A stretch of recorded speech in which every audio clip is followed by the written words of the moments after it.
మనం ఇంతకుముందు వీడియోలో ఒక ముఖ్యమైన విషయం తెలుసుకున్నాం.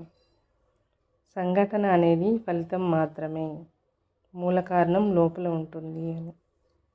ఇప్పుడు అసలు ప్రశ్న, ఆ మూల కారణాన్ని ఎలా పట్టుకోవాలి, ఎలా లోపల దాగి ఉన్న వేర్లను బయటకు తీయాలి? ఈ వీడియో పూర్తిగా చూస్తే నీ జీవితంలో ఒక పెద్ద సమస్యకు నువ్వే స్పష్టమైన మూల కారణం కనుక్కుంటావు. ఏ సంఘటన జరిగినా వెంటనే రియాక్ట్ అవ్వకు. మొదటి స్టెప్ ఏంటంటే ఆగు. నువ్వు కోపంగా ఉన్నప్పుడు, బాధగా ఉన్నప్పుడు, భయంగా ఉన్నప్పుడు, అప్పుడు వెంటనే ఎవరితోనైనా ఆర్గ్యుమెంట్ చేయడం, మెసేజ్ చేయడం, ఫోన్ కాల్ చేయడం, ఏదైనా నిర్ణయాలు తీసుకోవడం, ఇలాంటివేవి చేయకు. ముందు ఆగు. నీకు నువ్వే అడుగు, ఇప్పుడు నేను లోపల ఏం ఫీల్ అవుతున్నాను? ఆ సంఘటనను కాకుండా నీ భావాన్ని గమనించు. ఎందుకంటే ఆ భావమే ద్వారం కనుక. మూలకారణం ఎవరైనా అక్కడే ఉంటుంది. నిన్ను పట్టించుకోలేదు. ఒక సంఘటన తీసుకో. ఉదాహరణకు, ఎవరో నిన్ను పట్టించుకోలేదు, అప్పుడు నీకు బాధ అనిపిస్తుంది. ఆ పట్టించుకోకపోవడం నిన్ను ఎందుకు అంతగా బాధించింది అనే క్వశ్చన్ అడుగు. నాకు విలువ ఇవ్వట్లేదనే భావన వస్తుంది. లోపల ఒక ఖాళీగా అనిపిస్తుంది. కోపం లేదా నిరాశ కలుగుతుంది. ఆ నిరాశ, కోపం, ఖాళీ అనేది ఎప్పటి నుండి ఉంది? ఇక్కడే మూలానికి దగ్గర అవుతావు. సంఘటన చిన్నదే, కానీ మూలం చాలా పాతది. జీవితంలో ప్రతి సంఘటన ఒక అద్దం లాంటిదే. అది బయట వాళ్ళను కాదు, మన లోపల ఉన్న మన మనసుని చూపిస్తుంది. మనలో ఇలా చాలా ప్యాటర్న్స్ బాల్యంలోనే మొదలవుతాయి. ఎవరైనా చిన్నప్పుడు ఎక్కువగా విమర్శలకు లోనైతే అది ఏమవుతుందంటే పెద్దయ్యాక విమర్శల పట్ల చాలా సెన్సిటివ్ అయిపోతారు. ఎవరైనా విమర్శిస్తే తట్టుకోలేకపోతారు.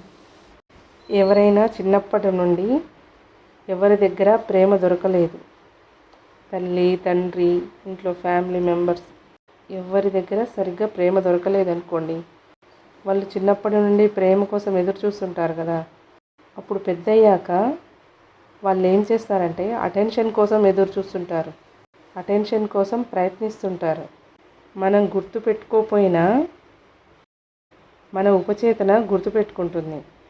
సంఘటన మూలాన్ని కనుగొనాలంటే నీ బాల్యంలో ఒక భావాన్ని గుర్తు చేసుకోవాలి. ఇక్కడ ఒక ముఖ్యమైన విషయం ఏంటంటే మూల కారణం కనుగొన్నాక నిన్ను నువ్వు నిందించుకోకు. అది అవగాహనతో చూడాలి తప్ప. అప్పుడు నువ్వు చిన్నవాడివి, అప్పుడు నీకేం తెలియదు. ఇలానే నీ మనసుకు నువ్వు చెప్పుకోవాలి. బాధ్యత తీసుకోవడం అంటే ఇప్పటి నుంచి మార్చుకోవడం.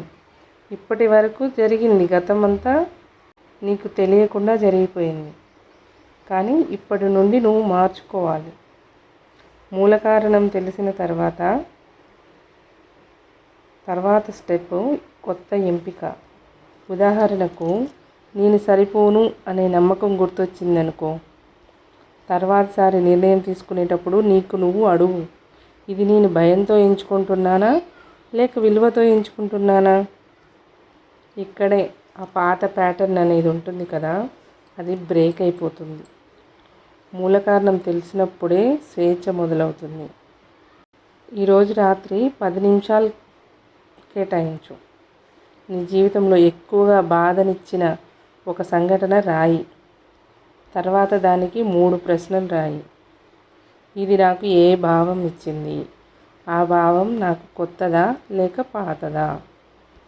ఈ భావం మొదట ఎప్పుడు అనిపించింది? ఈ 3 ప్రశ్నలు నీ జీవితంలో ఒక గొప్ప అవగాహనను తెస్తాయి. జీవితం అనేది నీకు శత్రువు కాదు, అది గురువు. ప్రతి సంఘటన నీ లోపల ఉన్న ఒక నమ్మకాన్ని బయటకు తీస్తుంది. సంఘటనను నిందించడం మాపు. లోపల దాన్ని చూడడం మొదలుపెట్టు. మూల కారణం తెలుసుకున్నప్పుడే నీకు స్పష్టత వస్తుంది. స్పష్టత వచ్చినప్పుడు భయం దక్కుతుంది. భయం తగ్గినప్పుడు నువ్వు స్వేచ్ఛగా జీవించగలవు. ఇప్పటి నుండి నీ జీవితంలో ఏది జరిగినా ఒక మాట గుర్తుపెట్టుకో, ఇది నాకు ఏదో నేర్పించడానికి వచ్చింది. మనం ఇప్పటివరకు చేసుకున్న 2 వీడియోలు ఉన్నాయి కదా, ఈ 2 కలిసి నీ జీవితాన్ని చూసే కోణాన్ని మార్చాలి. నీకు అవగాహన ఒకసారి వస్తే జీవితం మళ్ళీ పాతలా ఉండదు.